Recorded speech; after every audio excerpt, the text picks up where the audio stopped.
Hey everybody, today is December 31st, so it is New Year's Eve, and we've been on a little hiatus, but we are back at this now. We are going to be looking at December 30th MTG stocks. There is a few price increases here. They're more common cards and really nothing too special, but we're looking down here and we see some pretty big price increases here. We'll kind of go over that. And we had a little bit of a price decrease here and there. So our first and biggest price increase is Armored Pegasus. Armored Pegasus is a 2 colorless white, but I guess just kidding, it is a 1 colorless white due to errata. It is a creature Pegasus. It's a 1/2 flying.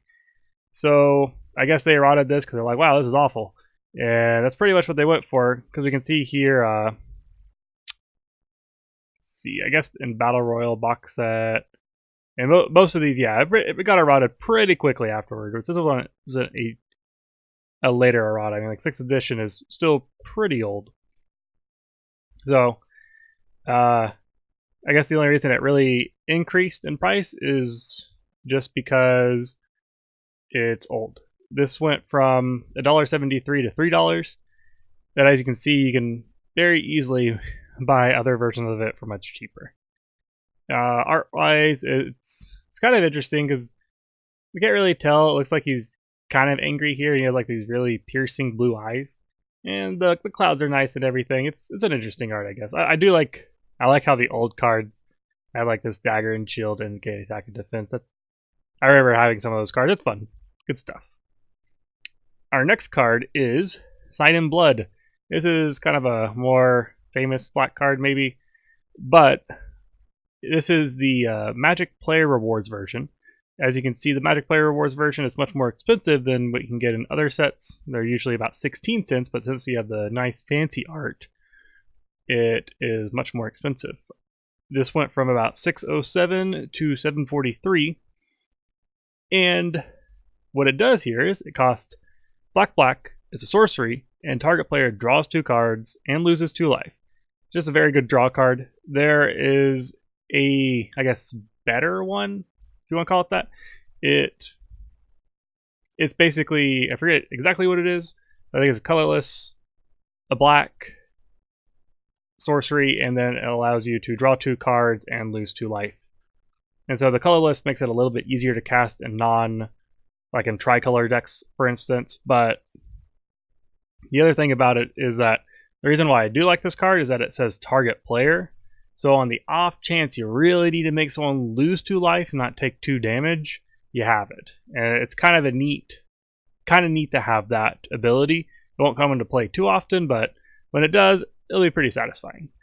Art-wise, I really like having these like big art pieces on these old Magic Player Reward cards, which all oxidized not too long ago. But I do like these. I really do like these. Let's see. I think, okay, yeah, it looks like Oxidize and Sign in Blood are actually different arts, because a lot of them don't seem to have different arts. Or some of them, I should say, don't have different arts. But so it's nice to have different arts on this, different art. The other thing is that, like, kind of like with Oxidize, this is one of those cards where it is fairly easy to memorize. I mean, drawing 2 cards and losing 2 life. The only thing you may mess up is it lose 2 life or take 2 damage, or is it only me or target player? I could see that being a problem of remembering maybe, but generally this would be not too bad to memorize. Unlike Cryptic Command, why they ever made that a player reward card was weird. I'm sure a lot of people feel that way, but what can you do? Let's see, the next one here is another price increase. This was one of the biggest price increases this week, and this is Sen Triplets. This went from $39.95, which is already expensive, to $72.99. It's kind of fluctuating down a little bit, but this card is pretty interesting. It costs 2 colorless, 1 white, 1 blue, and 1 black. It is a legendary artifact creature, human wizard, so that means you can use this as your commander. It's a 3/3, and then, at the beginning of your upkeep, choose target opponent. This turn, that player can't cast spells or activate abilities, and plays with their hand revealed. You may play cards from that player's hand this turn. Whew. There's already a reason why this card is expensive for Commander. I don't know how much like Modern play or anything like that it gets. I assume not very much, but for like Commander, this is crazy. You're basically, someone has 8 cards in their hand or something, or somehow, you know, they have like Reliquary Tower out or something. But this basically is like, all right, when it's in your hand, I'm going to play what I can. So it's not quite as powerful as taking over their whole turn, but it can really, really, really hinder them. For me, I probably wouldn't play this card because I think that'd be like really feels bad. But if you do like playing this type of card, which I can see why it is fun, you have to realize that as soon as that hits the board, everybody at that table is now your number one enemy because you're their number one enemy, and they're going to get rid of that as fast as they can. Very interesting card. I think I saw this on Command Knights, and it kind of just took over the whole game almost. It's pretty crazy. Pretty crazy stuff. I also like how it's kind of weird because it's all blue, and I feel like they usually put a little bit more color in those cards. You figure they'd, you know, I guess there's white, but it's usually just, I guess, tones of black, tones of white, and then mostly blue. And it's kind of interesting they didn't put any other colors in there. I guess it kind of matches the Esper, but it's neat to see something kind of like all on one palette still look really interesting. Let's go ahead and go to the next one. This one is probably well known by now, but this one is Arcane Cygnet. This is our price decrease. This went from $7.99 to $6.25, and actually it's even lower than that right now. I think it's more like $4, which is awesome because this card needed to go down. This is a mana rock. It costs 2 colorless. It's an artifact. You can tap it, add 1 mana of any color of your commander's color identity. So this specifically, I guess, Brawl is what it came in, but Commander. This is great for any Commander deck, monocolor to 5-color. The reason why this is great for monocolor is because you don't have a ton of options for ramp if you're not in green. So like for a white deck or a black deck or whatever, it's just nice to have that extra mana rock at your disposal besides like Star Compass or Charcoal Diamond or something like that. So this is just a great addition to any deck, and this needs to go down to like 50 cents to $1, and I hope it will soon with all the Commander stuff coming out tomorrow, this year. Haha. Not New Year's joke. Ha ha ha. But it'll be nice when these things actually go down and become very accessible. I hope. I can only hope. The next card will be one of our commanders, and since we missed a couple of days, we'll look at some of the Theros Beyond Death cards. These are new cards coming out, so these won't be out until I think it is the 18th. And this one is Kunoros, Hound of Atheros. Don't worry about my pronunciation, it's fine.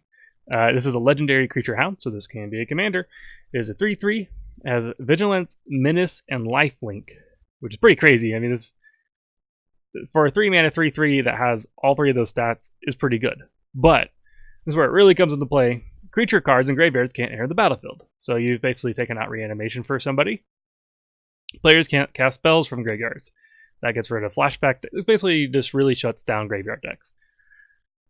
I don't particularly like shutting down a whole deck archetype, but I mean, I guess the only thing is with graveyard decks is that they shouldn't be completely shut down. They should have something, you know, like they should either be able to deal with this creature eventually at least, or they should have strong enough cards that come out from their deck, but it does really, really, really hinder them.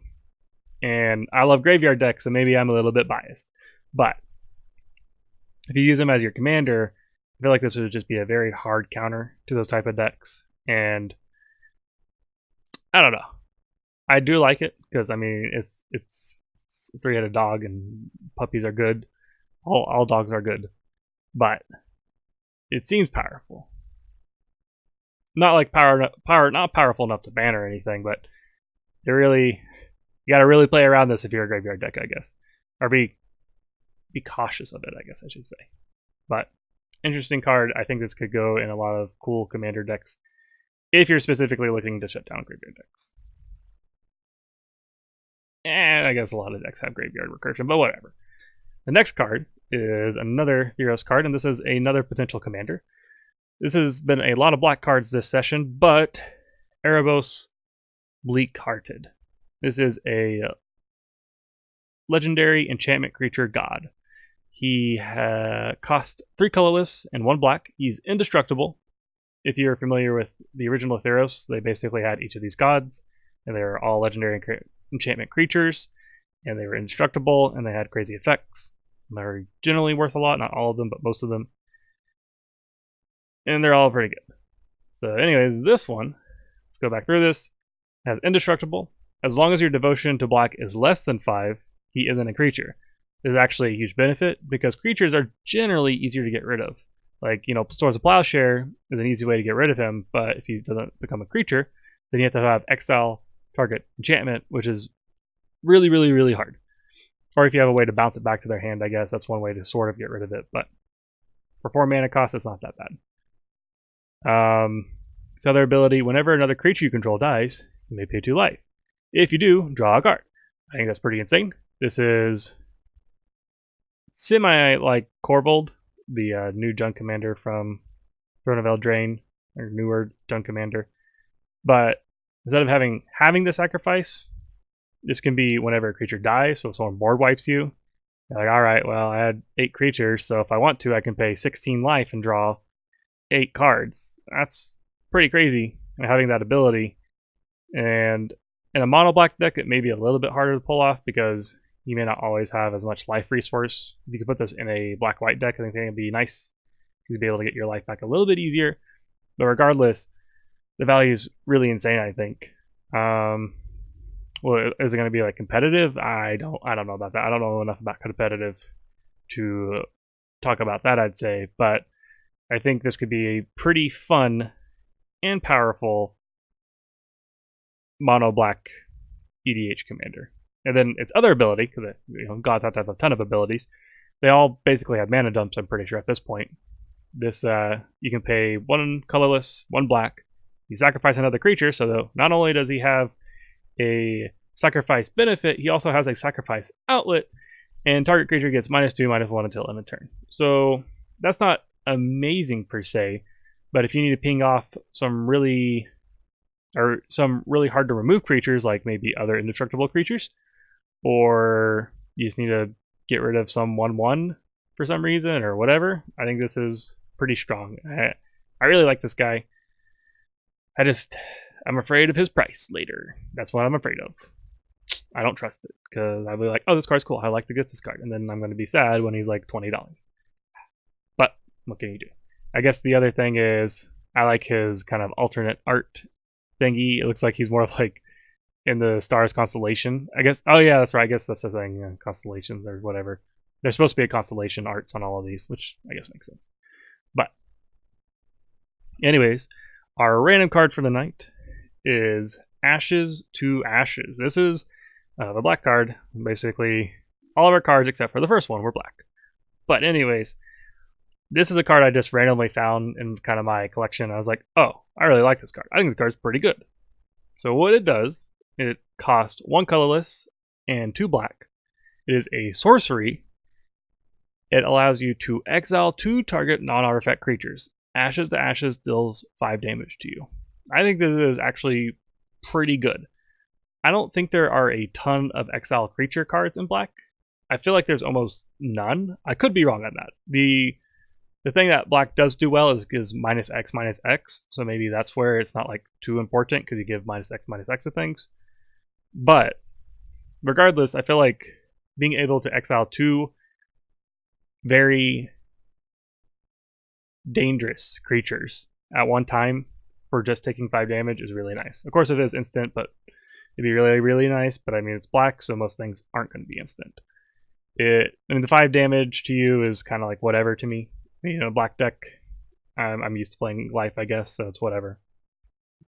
I mean, the downside is that you can't do artifacts, but I feel like this is a really good card, and it's not too expensive. So if you're having a lot of trouble with indestructible creatures or multiple creatures, I think this is a pretty solid add to a lot of black decks, or anything that can use black. I mean, if you have white in your deck, you probably won't need it as much because you can use Sword of Plowshares and etc. But I guess the only other problem I could think of is, because this is how it used to work, and I assume it still does work this way. If you target 2 creatures and then one person is like, oh, I'm going to sacrifice off my creature, and now there's only one valid creature, then basically the spell fizzles because there isn't 2 valid targets anymore. I could be wrong on that. I can't remember if they eroded that. Let me know if they did, but I'm pretty sure that's how it went. It may not be that way anymore. But anyways, we will end off our night, as always, with a couple of random cards. Random card number 1 here is Undergrowth. Undergrowth cost 1 green with an instant. As additional cost to cast a spell, you may pay 2 colorless and a red. Prevent all combat damage that be dealt this turn. If this spell's additional cost was pay, this effect doesn't affect combat damage that we dealt by red creatures. Okay, it's kind of interesting. This is a okay rule, I would say. Basically it's fog, right?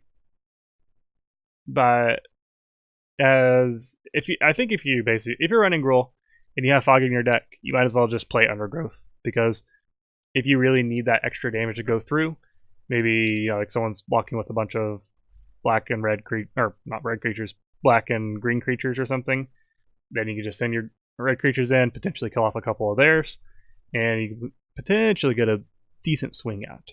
So, not bad. Nothing crazy, but not bad.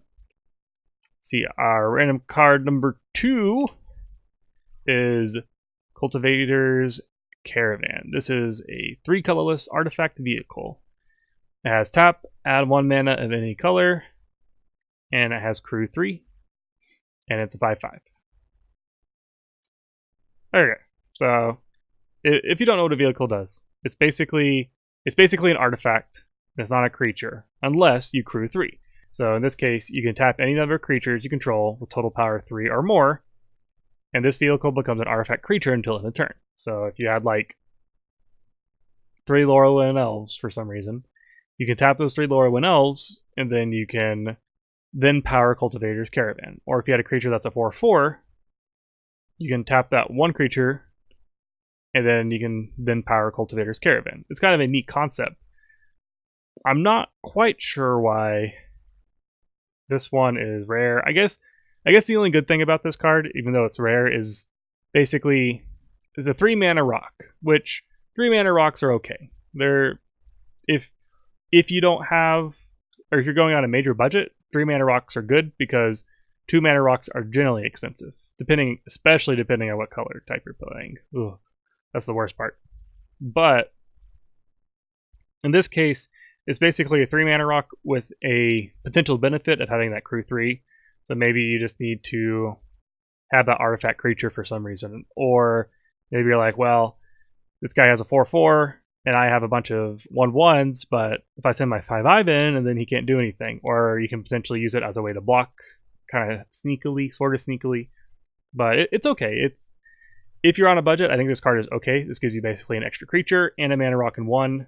So it's okay. It's okay. That's my kind of viewpoint on it. Nothing great, but good for budget. Anyways, hope you all have a happy new year and etc. Have a good one, and I'll see you next time.